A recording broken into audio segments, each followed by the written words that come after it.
shooting and killing someone just because they're turning around in your driveway? Basketball rolls in your yard and you shoot the kid and parents that come after it? Someone of a different color is knocking on your door, your front door, and you shoot them? After cheerleading practice, you run and you get in the wrong car and you get shot? I mean, what is going on in the world?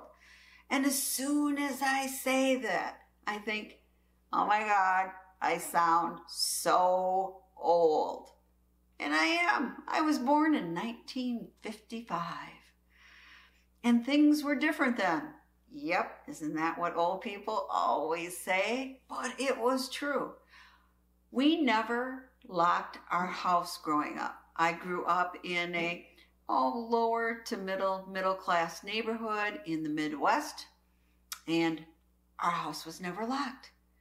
And if neighbors came during the day and they, knocked on the door, nobody answered, they'd open the door, right? And they'd come in and go, "Ooh, anybody home?" And they might even walk into the kitchen and see. They weren't afraid of getting a shotgun blast right in their chest, okay? That was the way it was. And as a kid, we ran through backyards all the time because it was a shortcut to get where we were going. We did not worry about the wrath of a neighbor. Oh, there might be one kind of angry guy or whatever, don't step on my roses type thing, but they wouldn't take out a gun and they wouldn't shoot you. Oh yeah, and in our neighborhood, most people had guns, but they were guns from hunting. I mean, deer hunting was very big. My father and my brothers did it, and they did rabbit hunting, pheasant hunting, goose hunting, and a lot of fishing. So people had guns, and they were generally in a locked cabinet, hopefully. And as kids, maybe if we were interested in hunting, we would know how to use them, but otherwise we left them alone. They weren't necessarily guns for personal protection. They were guns for hunting to help supplement your food stuff. So I remember as a kid being pretty young and going from door to door. Our neighbors were more of German and Dutch heritage, and she always gave me these little brown candies. I don't know what they were called. They were a Dutch candy, and I'd get those.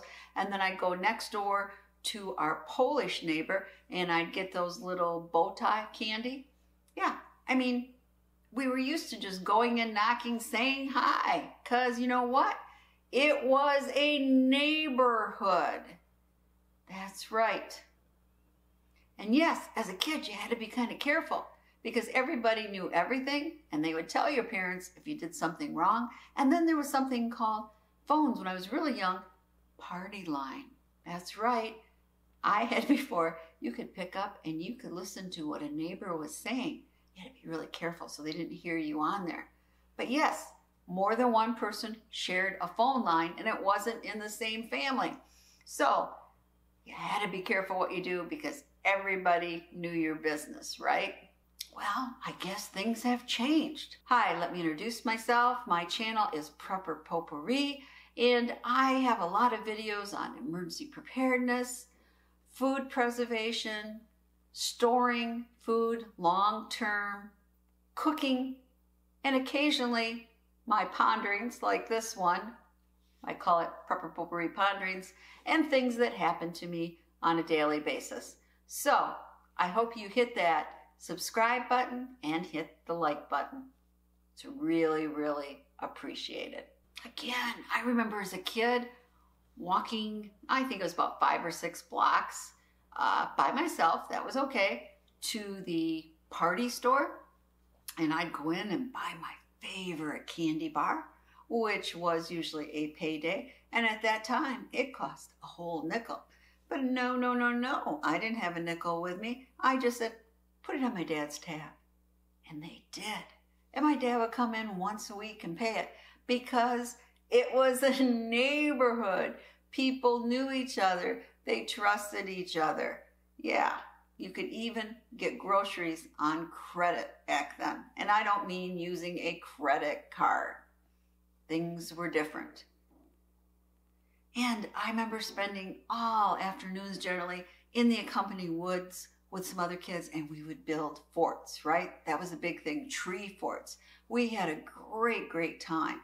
And our parents didn't worry about the homeless living in the woods, which there was sometimes. They didn't worry about what we were doing. That was just the norm. We learned to be pretty independent because of that, because we did not have helicopter parents. But things have changed. And guess what else was common? Hitchhiking. That's right. My parents would often pick up hitchhikers. And you're saying, what? But yes, my brother was in the Navy, and that's when he was furloughed, that's how you get home. He'd hitchhike home. So my parents returned the favor very often. I remember once my graduation trip was with my parents and a friend, and we went out west. And when we were at Yellowstone, my parents more than once picked up hitchhikers. And I remember one of them was a teacher who was working in the parks in the summer, and we learned a lot of different things.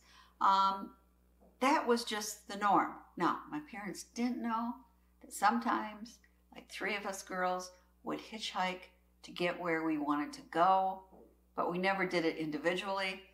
But yeah, everybody didn't have cars back then. You still had to get around. People hitchhiked. And I am sure the occasional bad thing happened. But that was the way it was. And news, it wasn't 24 hours a day. And it wasn't newstainment, right? We did watch the news every evening while we were eating supper in our kitchen. We had this little black and white portable TV in the corner, and we'd watch that. And it wasn't stuff that really you would want to watch while you're eating supper, because very often it was the body count of what's happening in Vietnam or something like that. But that was the time that we watched the news. And then my dad always read the local newspaper every day, and that's how he got his news. It wasn't bombarded on his phone, on all of the web pages he went to, on the TV, on the radio. It was just in a certain time, in a certain format. And it really didn't seem like there was as many opinion pieces, because nowadays a lot of those opinion pieces really are emotionally charged, and these can raise people's anxiety and fear. And we didn't have all of that. Now, we did get our first color TV. It was just before the first landing on the moon. My mom wanted us all to see it in color, so they bought a console TV, and people from the neighborhood came in because we had the first one on the block. And that was pretty exciting. At that time, we only got 3 stations, and really only 2 really well. Things were different. We didn't have the internet for entertainment, our cell phones for entertainment. We had what was on the TV, what was on the radio, and went off into the library, right? Because I love to read books. Definitely a different time. My point is, news wasn't all the time in your face. There wasn't as much misinformation being propagated because nobody was gaining money off that. And for us, it was more localized news. You heard about what was happening here, maybe in the state, but you weren't always hearing about murders and everything in other states. No, not unless it was something really big. Yeah, a serial killer or something like that we would hear about. But we weren't hearing all the things that happened in so many other places. And that meant we weren't necessarily in tune, thinking that, oh my God, the crime is so high, right? We were just looking at what happened in our own area. And yes, There weren't as many drugs back then to worry about. And that does affect crime. And maybe we were just clueless, right? But we were happier. I think we were very optimistic considering when I grew up, so many bad things happened. I mean, we had a president assassinated, his brother Robert Kennedy assassinated, Martin Luther King assassinated, people mowed down at Kent State, right, students.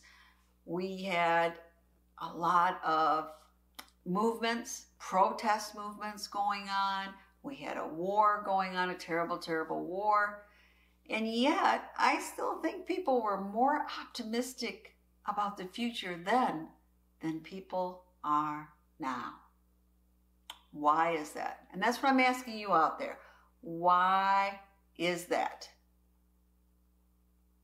I really believe that media is influencing too much how we think about each other, how we think about things, how trivial things become so important.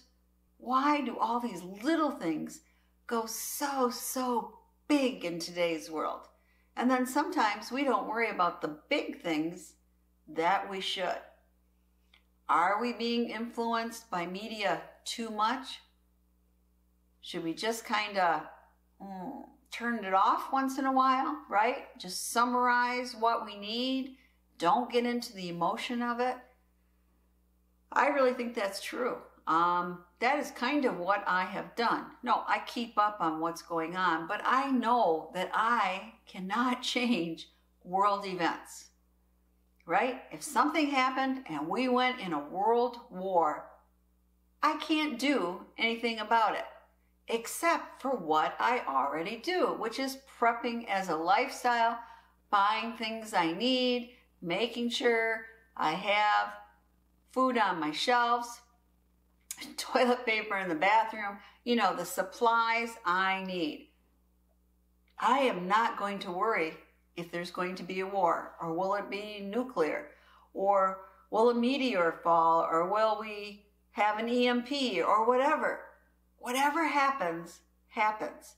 As long as I keep prepping in a logical manner and don't have a lot of anxiety about it and try to enjoy every day on this planet, I'm happy.